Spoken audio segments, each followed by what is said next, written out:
I'm telling you, I thought I was done with high-stakes conflict when I transferred to the suburban field office you. Now, fewer bomb threats, more paperwork, but then I met Vivi Thorne, and my whole world became a political thriller written by a disgruntled neighborhood watch captain. I moved into Whispering Pines thinking it was just another quiet corner of America, all beige houses and pristine lawns. Perfect for some peace and quiet after a decade chasing actual criminals. I was wrong.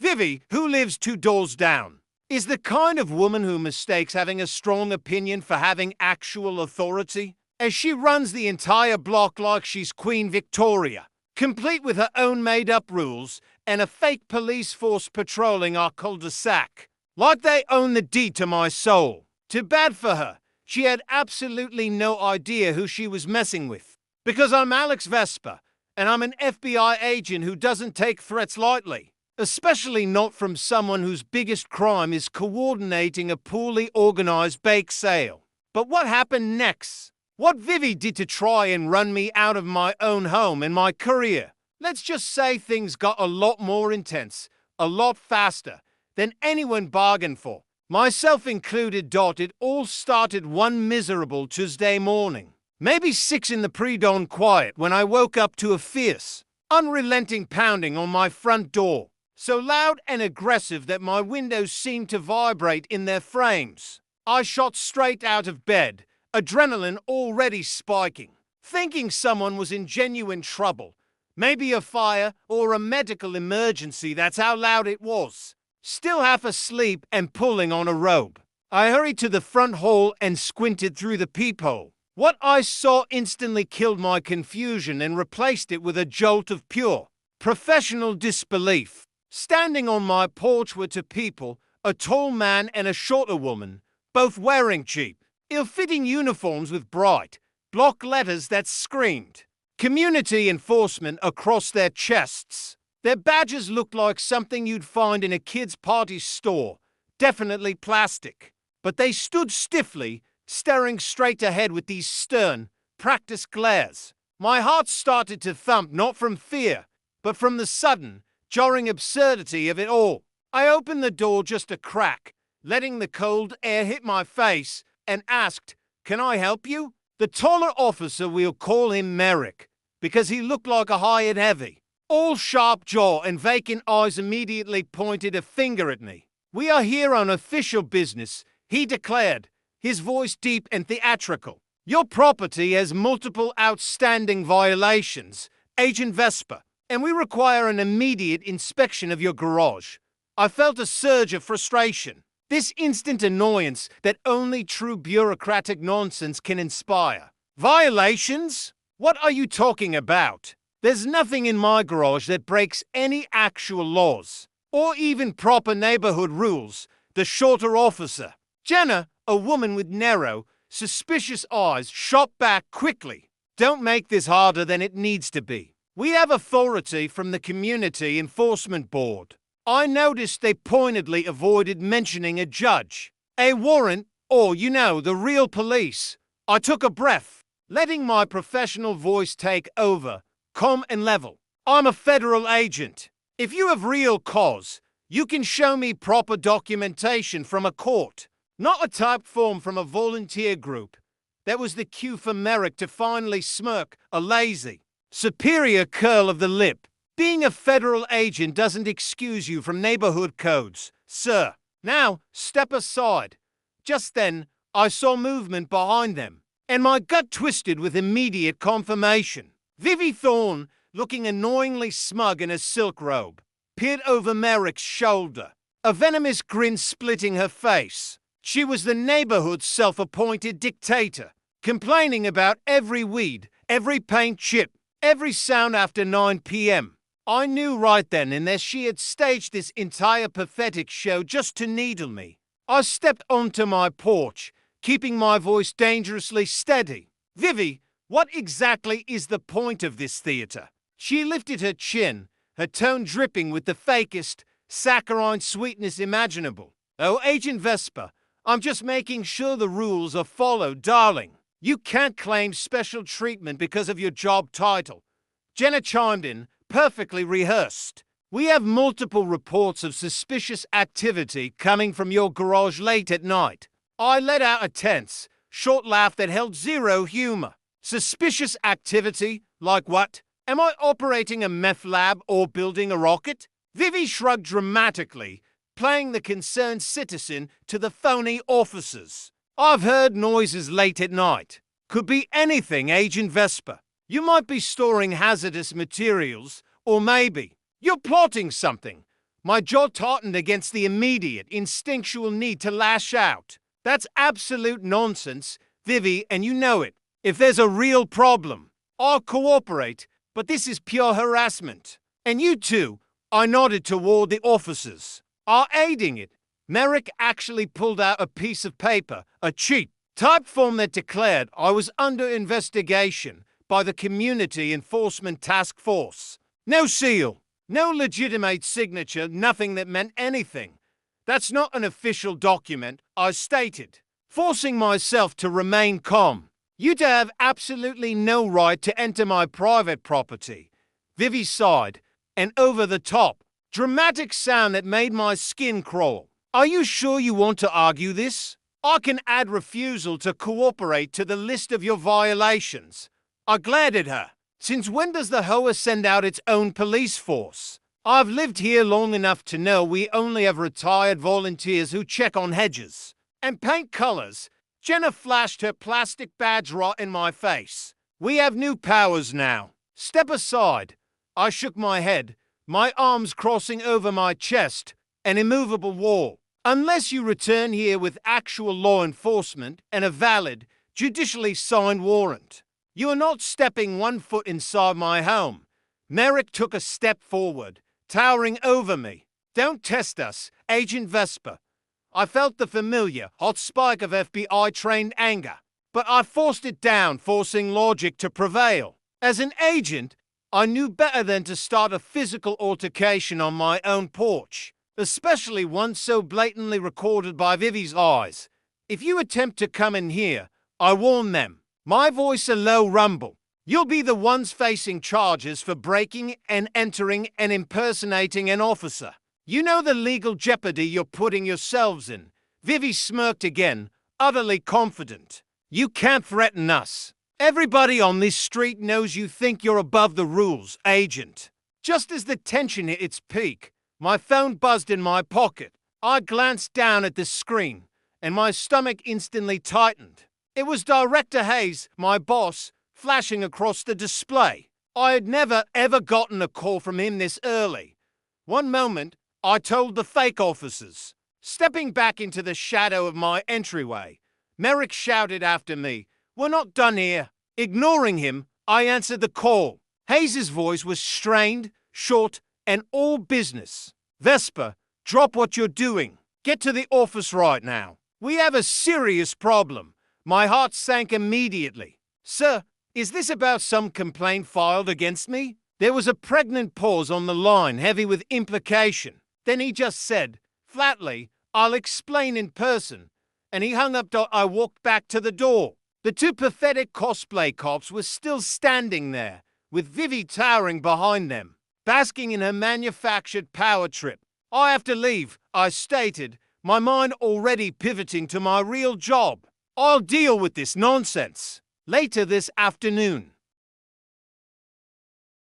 Jenna shook her head, officious to the point of comedy. "If you leave, we'll mark you as uncooperative." Vivi stepped closer, her gaze cold and triumphant. "Do you really want your neighbors to see you run away from your responsibilities, Agent Vesper?" I sighed, shaking my head at her sheer audacity. "Vivi, this is ridiculous. You know you can't arrest me." She tilted her head. "Oh, I'm not arresting you. They are, and I'm certainly not stopping them." Merrick actually raised a pair of white plastic zip ties, cheap and flimsy, like he planned to cuff me right there on my porch. It was the final straw in the theater of the absurd, and I had to physically remind myself, "Keep your cool, Vesper. Don't touch them. Put those down," I commanded, my voice like granite. "Impersonating a law officer is a serious federal crime. You know that, right?" Jenna fumbled for a cheap-looking radio on her belt, though I highly doubted it connected to anything real. Vivi clucked her tongue dismissively. You might want to listen to them. They have the power to write you up, Agent.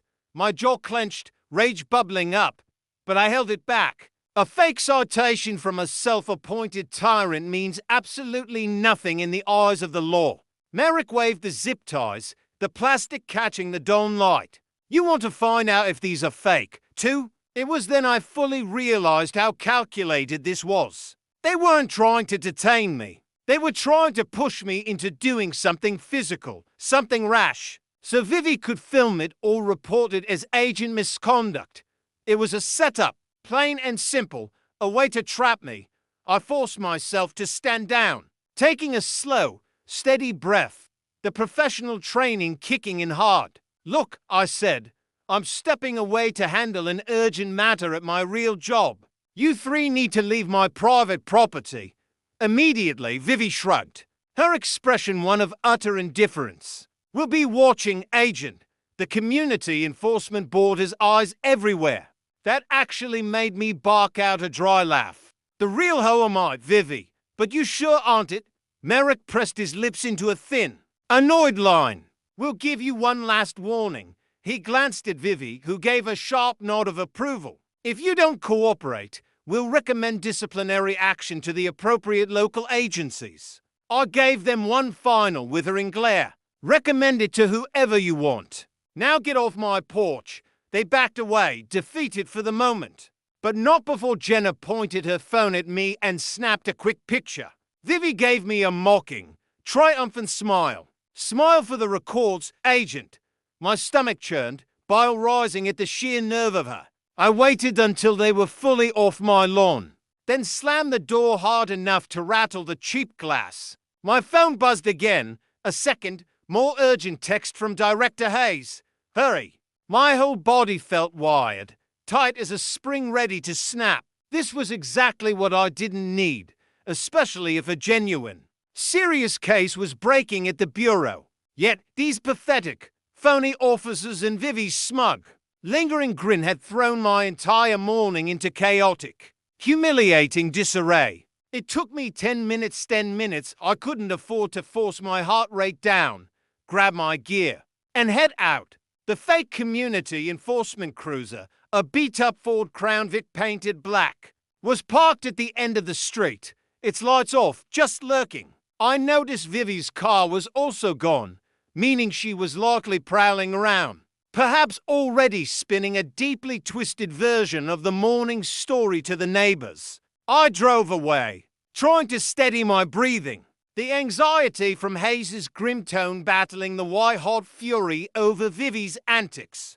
I kept checking my rearview mirror, half expecting the black Crown Vic to follow, but there was no sign of them. Still, I felt trapped between two nightmares, the phony cops who wanted to corner me at home, and something big and terrifying looming at work. I reached the FBI field office and headed straight for the restricted section. Director Hayes was standing in the hallway, looking impossibly stiff and anxious. You took your sweet time, Vesper, he snapped, then waved me quickly into his private office. I shut the door behind us, my heart hammering in my throat. He didn't waste a second. He demanded to know why local authorities, specifically a local security task force, were filing complaints about my threatening and uncooperative behavior with their officers. I explained the whole bizarre situation, emphasizing that those officers had no real badges, that they were cheap hired goons, and that Vivi was the puppeteer. Hayes just stared at me for a long, agonizing moment. Well, we have a major problem, he finally said. Higher-ups have already flagged this. There's talk of serious misconduct, Vesper, and I can't protect you if this continues to escalate. My stomach dropped to the floor. But sir, I'm innocent. Someone's framing me, or at least trying their hardest to force me out of the neighborhood. He rubbed his tired eyes, massaging the bridge of his nose. I don't care if they're real police or mall cops. There is paperwork on my desk right now, Vesper, official-looking paperwork, claiming you resisted a lawful inspection. It might be nonsense, but it's real enough to be here. A flush of pure, frustrated anger rose up my neck. Vivi must have sent it, sir. She has some crazy plan to control the neighborhood, as she's using this office to enforce it. He let out a slow, heavy sigh. Like I said, I can't do much if official complaints keep showing up. Keep your cool. Prove they're fake. Otherwise, you'll be dealing with a full internal review. And that's a nightmare you don't want. Panic flared up, but I nodded. Knowing there was no quick fix in this room, as I left his office, my phone buzzed again. This time, it was a text from a blocked number. Better watch your step, agent. We know exactly who you are and where you sleep. I nearly crushed my phone in my hand. These people weren't just running a petty local scam. They were actively trying to destroy my life. And now they had found a way to make it look official to my own agency. I trudged through the rest of the day, haunted by the morning's ridiculous clash and the sinking realization that Vivi had escalated her petty HOA rules to a sick, dangerous new level. Even some of my co-workers shot me strange looks, like they'd already heard the whispers. Before I left for home, I stopped by the break room where Agent Miller, a good colleague, quietly pulled me aside. Got a second, Vesper? He asked, looking nervous. Sure, Miller. What's up? He glanced around the empty room, lowering his voice conspiratorially. I overheard something. In passing, word is you're on thin ice, man. You might want to watch your back. Might just tighten instantly. Watch my back here, Miller. Or back in Whispering Pines? Miller frowned, his face serious. Both, maybe. And I'd keep a real close eye on that Vivi lady. She's been bragging on social media about getting a federal agent in hot water, over community standards. By the time I left the building, the sun was sinking low in the sky, and my nerves were shot. I drove home, wondering if those fake officers would be lurking again. When I turned onto my block, sure enough, I saw a large, strange black SUV parked near my house. Windows so tinted they were opaque. Its presence made me shiver. I parked, got out, and eyed the SUV. But the engine was off, and nobody stepped out. I forced myself to keep my breathing steady, hurried inside, locked the door, and drew the blackout curtains. Almost instantly, my phone dinged with an email notification. It was from the Bureau's Internal Affairs team, officially requesting a detailed explanation for my aggressive altercation. With the local security detail, I dropped onto my sofa, the air rushing out of me in a day. Vivi had successfully found a way to link her phony, pathetic little patrol with the real authorities, and now my career, my entire life, was genuinely on the line. Even though the so-called HOA officers had left my house, they still lurked. They still filed complaints, and the Bureau was pressing me for answers. With Vivi stirring up trouble at every turn, I sensed that the storm around me was only getting stronger, and I had absolutely no clue how deep her scheme truly reached. I got home later that week and saw the same fake community enforcement cruiser idling again. At the end of my street, my pulse sped up, but I forced myself to act normal. Once inside, I peeked through the blinds. The car stayed put, like it was daring me to confront it again. I checked my messages, desperately hoping for a response from the real HOA, or some sign that Vivi's hoax was collapsing. Instead, I found nothing but a bounced email from their official address, and a threatening voicemail. The muffled, gravelly voice warned, "We know you're digging, Agent Vesper. Back off, or this gets worse for your people."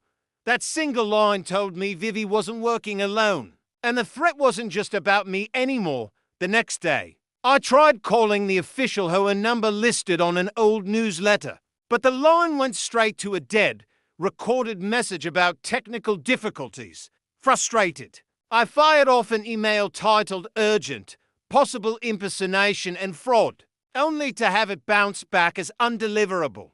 It felt like Vivi had shut down every communication channel, leaving me with absolutely no official recourse.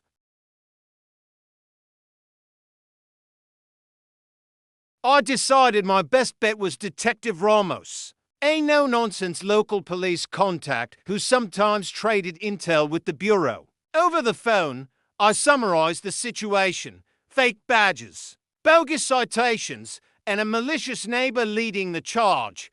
Ramos sounded skeptical, but promised to run the license plate of the black Crown Vic if it belongs to a private security firm. Vespa, he said flatly, they cannot legally represent themselves as law enforcement, and will hit them with impersonation. They have folded. As I waited for Ramos's callback, the tension in my own block kept rising. Neighbors I'd barely spoken to before now whispered behind their hedges, eyeing me like I was the villain, the one causing trouble in their precious pines. One morning, Sarah, one of the few kind souls who still talked to me, knocked on my door, looking pale and frantic. "They left this on my porch," she whispered, holding up a notice demanding a hefty fine for unapproved window trim colors. I skimmed the text and recognized the same phony, aggressively formal language they aimed at me, warning about forced eviction if she didn't comply and pay up immediately. Sarah looked ready to cry. I called the hoa for help, but the line was dead. "Alex, is Vivi even allowed to do this?" My anger flared hot and sharp. "No, Sarah, this is a scam, a coordinated fraud," I insisted, wishing I had a perfect solution to hand her. "Don't pay them a single cent. I'll figure this out."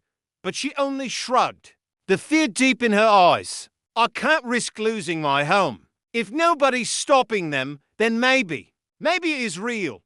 Meanwhile, back at the FBI, work became an emotional minefield. Director Hayes called me in for an urgent update, his voice tight with pure professional frustration. "I'm getting more reports of your conflicts with local authorities, Vespa," he said, tapping a thick file on his desk. "Care to explain why this keeps happening?" I did my best to detail Vivi's phony police force and showed him the worthless citations she'd slapped me with, but he just frowned, shaking his head. "If they claim to be private security agent, I can't just make all this disappear. Higher-ups are asking pointed questions, and they are definitely not pleased with the optics."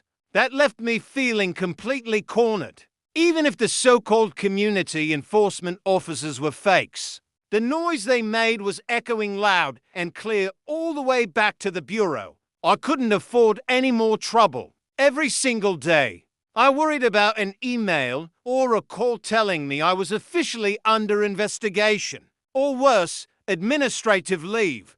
One evening, I spotted Vivi standing in her driveway, arms folded over her chest, watching me pull in with that familiar look of smug superiority. I parked my car, stepped out, and marched straight up to her, ignoring the nervous flutter in my stomach. "We need to talk, Vivi." She just raised a perfectly sculpted eyebrow, a picture of false calm. "Go ahead, Agent Vespa. I'm all ears." I kept my tone low and cool, purely clinical. "You've set these fake officers on me, and now you are targeting innocent neighbors like Sarah.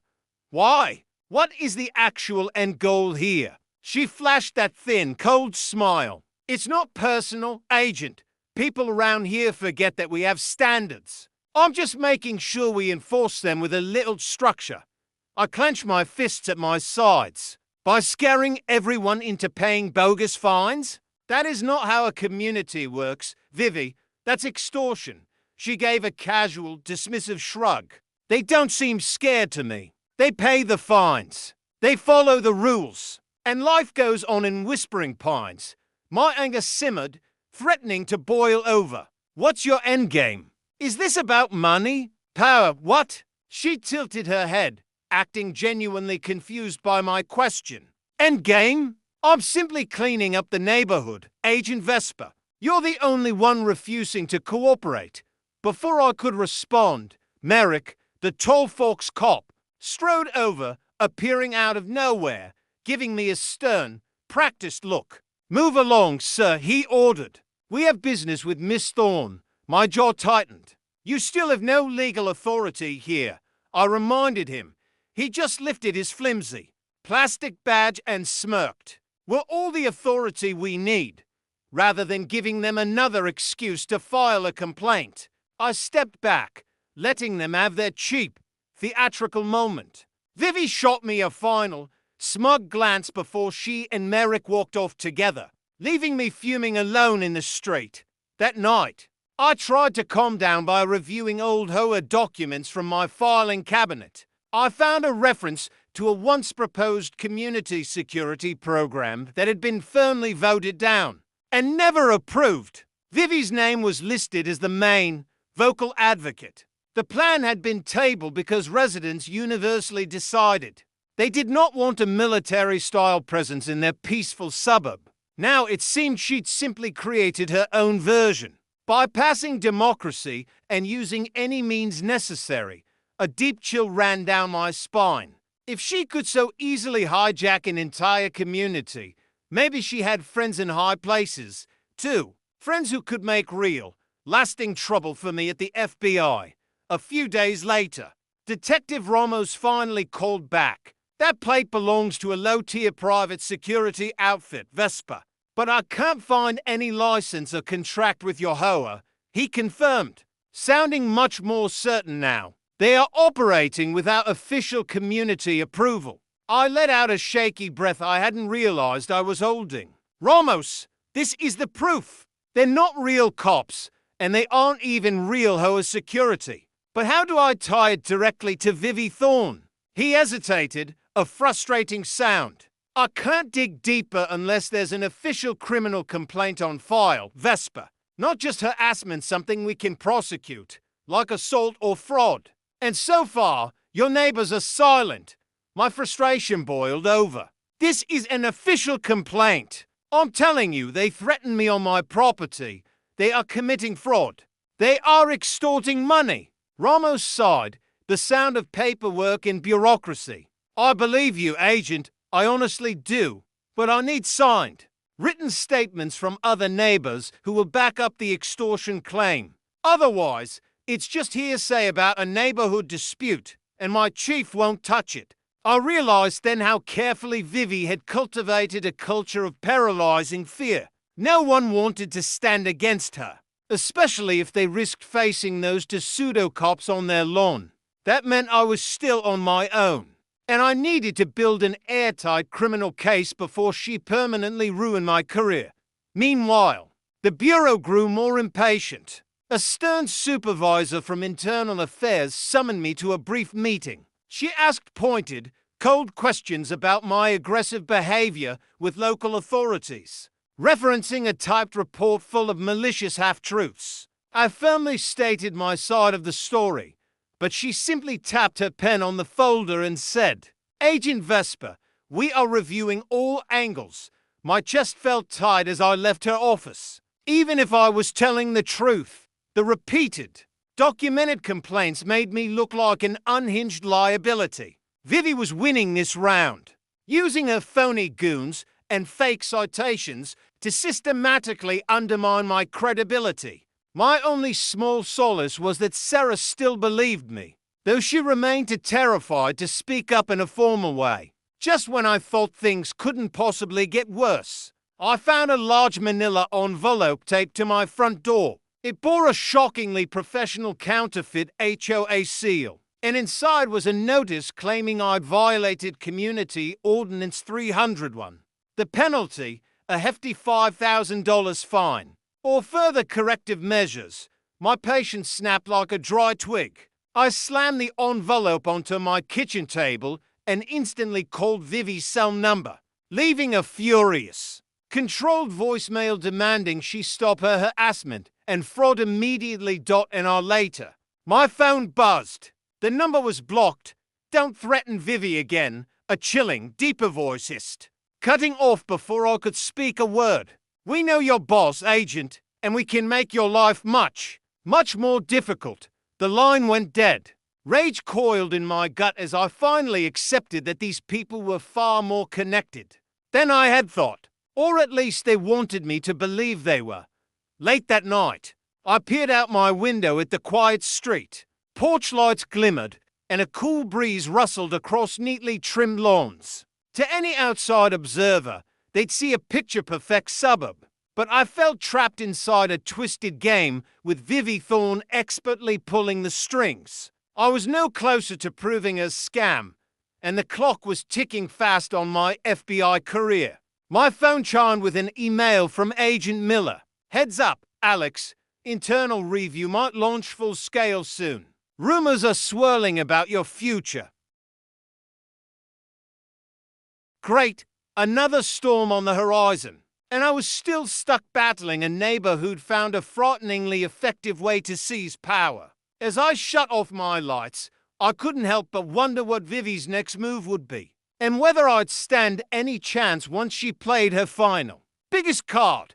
I drove to the FBI headquarters the next morning, my pulse hammering a frantic rhythm. Director Hayes had sent the urgent text summoning me to an official inquiry, and I was running on nothing but pure, unadulterated fumes. Weeks of calculated harassment, false reports, and the constant tension with Vivi's phony patrol had left me exhausted and jumpy. As I walked into the large, echoing lobby, I noticed the weary looks. The subtle shifts in posture news of my troubles had spread like wildfire, and it felt like I was wearing a giant, flashing target. A tight knot formed in my chest, but I tried to steady my breathing, reminding myself that the truth, the professional truth, was still my strongest weapon when I reached the conference room. An agent I barely knew opened the door and ushered me inside. At the long mahogany table sat a panel of 3 high-ranking officials, each wearing a stern, unreadable expression. Director Hayes stood near the back, arms folded, looking deeply grim and defeated. The oldest agent, a man named Henderson, cleared his throat formally. Agent Vesper, we are here to discuss the numerous complaints filed against you. They involve alleged threats to neighborhood authorities and repeated refusals to comply with local regulations. My heart pounded against my ribs. Those authorities are fakes, sir, I said, fighting to keep my voice perfectly level. Their badges are not real, and the Hoa never approved them. It's a clear case of impersonation and fraud. The steely woman on the panel, Agent Chavez, lifted a thick file, heavier than any I'd seen yet. We have sworn statements from at least 10 different neighbors claiming otherwise. Agent Vesper, they state that you bullied them and caused public disturbance. My blood boiled, the heat rising to my ears. That is an outright lie, fabricated under duress. I snapped. I have records proving this is a deliberate setup. The so-called community enforcement officers belong to a private security firm, with zero legal standing or contract. The panel exchanged guarded glances, their faces giving away nothing. Suddenly, the door swung open with a decisive whoosh, and in walked Vivi Thorne. She wore an impeccably tailored, dark suit, not her usual athleisure, and carried a sleek, expensive-looking leather briefcase. My mouth dropped open in unmasked shock. What is she doing here? I blurted out, my voice raw with disbelief. Agent Chavez cleared her throat, her voice perfectly neutral. Miss Thorne, or as she is known here, Miss Garrett, has submitted extensive documentation on behalf of the local enforcement group. She is here to present her evidence. My mind spun violently. Vivi Thorne, invited to testify against me in an official FBI inquiry. She stepped forward, calm and collected, radiating false confidence. Good morning, everyone, she said, her voice far too polished, far too reasonable. I am here to represent the interests of our community and to correct a few misunderstandings. Regarding Agent Vesper's conduct, Director Hayes shot me a look of pure, astonished horror. He hadn't warned me that Vivi might appear. For a terrifying moment, I couldn't even formulate a coherent thought. Vivi opened her briefcase and produced a thick, neatly organized folder. These files include reports from the Community Enforcement Task Force, she explained, laying them deliberately on the table. They show repeated, verified noise complaints, suspicious late-night activity, and even a few alleged incidents of minor property damage linked directly to this agent's address. I bristled, my training failing me for a split second. That's a disgusting lie, I snapped, but she continued, smooth as glass, without missing a beat. We asked him repeatedly gently to cooperate with our community police program, yet he consistently refused. Claiming we lacked authority, she let out a delicate, feigned sigh. We only wanted to keep our streets safe and our community cohesive. I stared desperately at the panel, struggling to maintain my composure. Miss Thorne is not telling you the truth. She started this entire scheme months ago, using intimidation to scare neighbors like Sarah into compliance and silence. She is using false citations to actively squeeze money out of them. Agent Chavez raised a perfectly skeptical brow. Agent Vesper, do you have these physical citation forms with you right now as concrete evidence? My heart plummeted into my stomach. Not physically, no. But I emailed copies to Vivi. Shook her head sadly, feigning disappointment. I'm afraid we have no record of that, Agent. Perhaps the agent is confused. My anger surged, realizing how devastatingly prepared she was, weaving a seamless story that painted me as a paranoid rogue operative who couldn't control his temper in the face of trivial authority. Then came the twist, the final, crushing blow that made my jaw drop and my blood run cold. The older agent, Henderson, turned to Vivi and spoke with an odd solemnity. Before we proceed, Miss Garrett, we must legally disclose your family connection to the committee. Vivi gave a curt, almost imperceptible nod. Yes, of course. She glanced at me with a look of insufferable, pitying superiority. My uncle is Deputy Director Sterling Vance of this bureau. I truly tried to handle this matter quietly at the neighborhood level, but when Agent Vesper's behavior escalated to threats, I had no choice but to bring this pattern of misconduct to his attention directly. My mind went instantly, violently blank. Deputy Director Sterling Vance. He was not just a high-up. He was the man near the very top of our entire chain of command. That single revelation explained everything. It explained how Vivi shut down the real Hoa lines, how my neighbors felt utterly powerless to resist her demands, and how she'd managed to file official-looking complaints that reached my supervisor's desk and escalated to a formal inquiry within days. The setup was not just good, it was ironclad. Agent Henderson cleared his throat again, the sound brittle in the silent room. Given Miss Garrett's connection, we must maintain impartiality, but these claims are grave. Agent Vesper, can you, right now, provide concrete, undeniable proof of the alleged criminal activity you claim is occurring? My voice wavered, fighting for volume and clarity. I have the trace license plate number showing the security firm is unlicensed, and I have neighbors who have told me they're being actively extorted with these fake $5,000 fines. But they are too scared to sign their names right now. Because of the very clear intimidation, Vivi pressed her lips together, her victory complete. My family and I care deeply about law and order, Agent Vesper. We only encourage people to keep our streets safe and beautiful. Every word dripped with calculated, venomous insincerity. My vision swam. She didn't just have a trump card. She had the whole deck in the house. She had deeper, more fundamental roots in this bureau than I did. My career was already over if I tried to fight this internally. I stared at the panel, then at Vivi. Then at the defeated face of Director Hayes in the back. A cold, absolute certainty settled in my gut, displacing the panic. I couldn't win the political battle, but I could still win the war against a criminal. I stood up slowly, pushing my chair back with a deliberate scrape that broke the heavy silence. I didn't look at Vivi, I looked straight at Agent Henderson. Sirs, I said, my voice now perfectly controlled. The tone of an FBI agent switching from self-defense to pure offensive procedure. I acknowledge the seriousness of these claims. However, since the subject of this entire hearing is now clearly connected to an immediate family member of the Bureau's leadership, rendering any internal judgment compromised, I paused, letting the implication hang in the tense air. I request an immediate, 2-hour adjournment. I will use that time to personally file a formal felony complaint of extortion, wire fraud, and impersonation of a public officer with Detective Ramos and the local county prosecutor's office, using the documented fines, the money collection scheme, and the unregistered security firm as proof. My fight is no longer administrative, sirs. It's criminal.